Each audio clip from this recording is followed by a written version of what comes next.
The sound of gunfire echoed through the streets, drowning out the cries of students as they ran in every direction.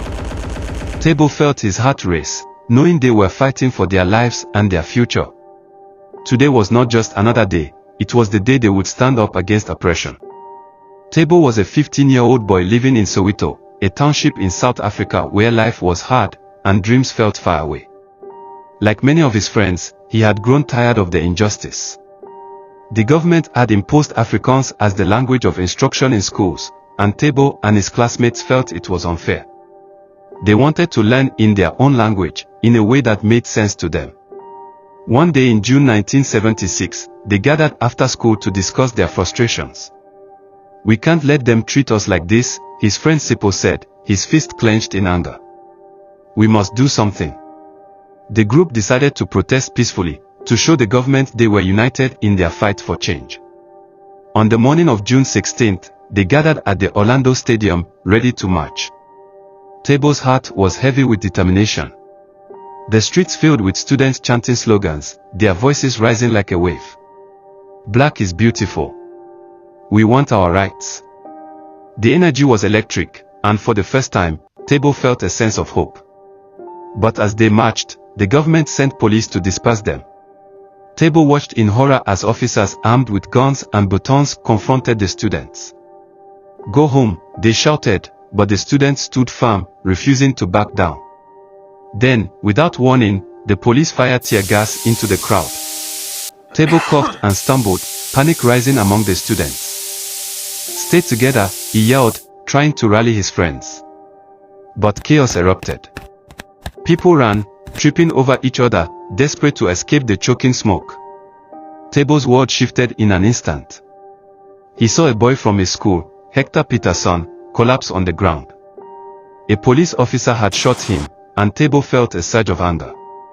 Hector was just a child like him. Tebo knew he had to act. "We need to help," he shouted, rushing toward the fallen boy. Others joined him, but it was too late. Hector was gone, and the image of his lifeless body was burned into Tebo's mind. That moment ignited a fire within him. "We must tell the world," he declared, his voice steady despite the chaos around him.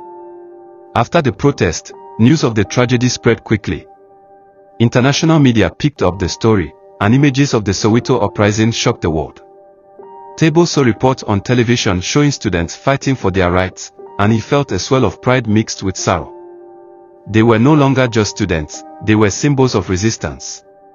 As the weeks passed, the protests continued. Tebo and his friends organized rallies, spreading flyers and speaking to their peers about the importance of fighting for their education and freedom. Each meeting strengthened their resolve. They wrote letters to the government, demanding change, even as the police continued to crack down on their efforts. One afternoon, Tebo gathered with a group of friends in Sipo's backyard. "We need to keep the pressure on," Tebo said. "We can't let Hector's death be in vain." The others nodded, their expression serious. They decided to plan another march, this time to the local government office. On the day of the march, students from all over Soweto joined together, their numbers swelling. Tebo felt a rush of excitement as they marched through the streets, chanting for justice. But as they approached the government office, Tebo sensed a change in the air. Police lined the entrance, ready to confront them. "Stay strong," he yelled to the crowd. But as they reached the gates, the police advanced, batons raised. "You must disperse," they shouted. Tebo felt fear creep in, but he pushed it aside. "We will not back down," he shouted. "We want our rights." The crowd echoed his words, a wave of defiance. Suddenly, the police charged, swinging their batons. Chaos erupted. Tebo ducked and dodged, his heart pounding. He saw friends fall, but he kept moving, shouting for everyone to stay together. It was a battle of will and courage. After what felt like hours, the police began to retreat, overwhelmed by the sheer number of students. Tebo stood tall, breathing heavily, as cheers erupted around him. They had won this battle, but the war was far from over.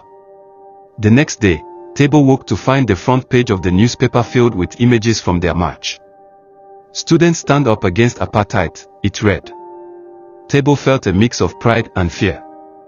They were becoming symbols of a larger movement, but the government would not let this stand. Days turned into weeks, and the protest continued to grow. Tebo and his friends learned to strategize better, using social media to spread their message and connect with other towns.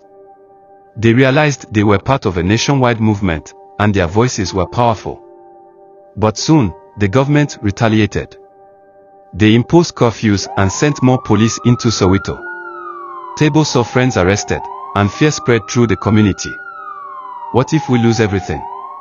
Sipo worried one night, staring at the ground. We can't stop now, Tebo replied firmly. If we give up, we let them win. Inspired, Tebo proposed they hold a night vigil for those lost in the struggle, a peaceful way to remember their friends and show their resilience. As night fell, hundreds gathered, holding candles and singing songs of hope. The atmosphere was somber yet powerful.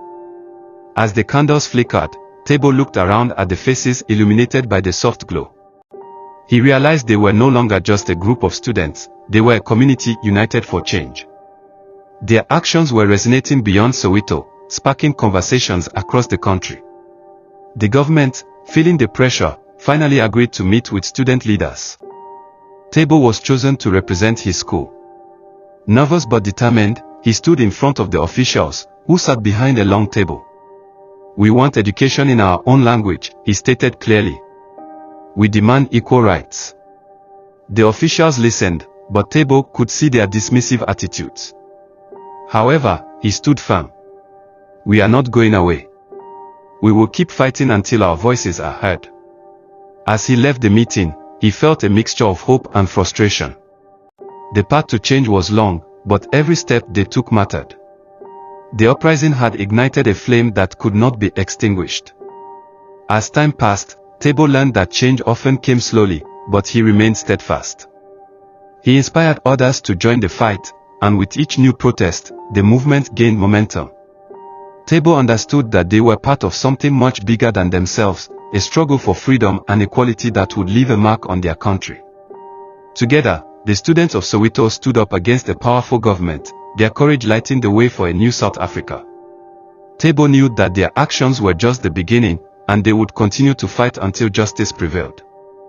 The fire of Soweto, a new dawn. As the months went by, the protests in Soweto grew stronger and more organized. The students' voices echoed across the country, igniting a movement that could no longer be ignored. Tebo and his friends worked tirelessly, rallying support and uniting communities in their fight for equality. Finally, in 1990, the government announced significant reforms. The oppressive apartheid laws would be dismantled, and a new era of democracy was on the horizon. Tebo felt a mix of disbelief and joy. The sacrifices they had made, the friends they had lost, had not been in vain. On the day of the official announcement, Tebo stood among thousands in the streets of Soweto, their spirits high and hope radiating from every corner. People sang and danced, celebrating a future that had once seemed impossible. As the news spread, Tebo saw faces light up with happiness. Elderly men and women, who had fought for decades, wept tears of joy. Young children danced, not fully understanding the significance but feeling the joy around them. It was a moment of unity, a testament to the strength of their struggle. Tebo's heart swelled with pride as he looked around at the faces of his friends and neighbors. They had stood together against a powerful enemy and had triumphed. We did it, he shouted, and the crowd roared in agreement, their voices blending into a powerful chorus of hope. In the following years, Tebo watched as Soweto transformed. Schools began to teach in multiple languages, allowing students to learn in ways that resonated with them. He enrolled in high school with a renewed sense of purpose, knowing that he could shape his future. One day, as he walked home from school, Tebo spotted a new community center being built, a place for young people to gather, learn, and dream. He felt inspired to get involved. He organized after-school programs, inviting other students to share their skills and passions. Together, they worked to build a brighter future for their community. As he stood in front of the center during the opening ceremony, Tebo reflected on how far they had come. The laughter of children filled the air, and he felt a deep sense of fulfillment. Their struggle had paved the way for a better life, not just for themselves but for generations to come. Years later, as Tebo looked back on the Soweto Uprising, he realized that it had not only changed the country but had also changed him. He had become a leader, a voice for the voiceless, and a symbol of hope. The fight for justice was ongoing, but he knew that together, they could overcome any challenge.